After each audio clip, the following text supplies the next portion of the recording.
What we try is like that the viewer, it does not become a viewer anymore, it becomes part of the project itself.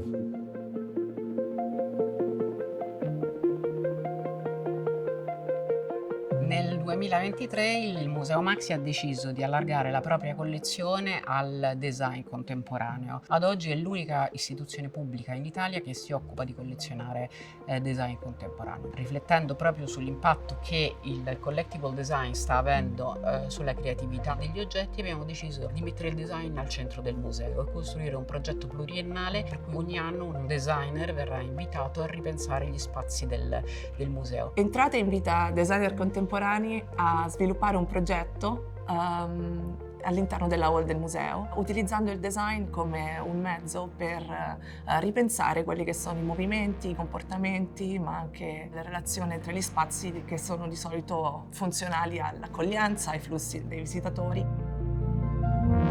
Per la prima edizione è stato invitato Nacio Carbonell, con il quale abbiamo lavorato ad un progetto che guarda a diverse aree della hall, quasi senza lasciarne una vuota.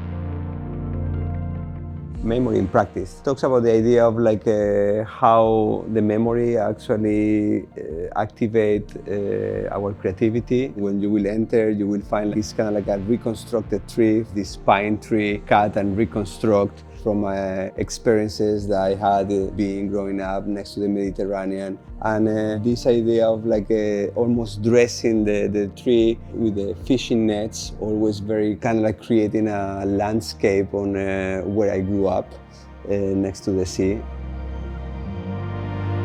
This reconstruction of taking nature and trying to kind of like place it back together, but like you cannot place it back never the way it was. When you kind of like think on something that had happened in the past, you don't see anymore this reality as it was. You are kind of like reconstructing what it reminds there in the back of your brain.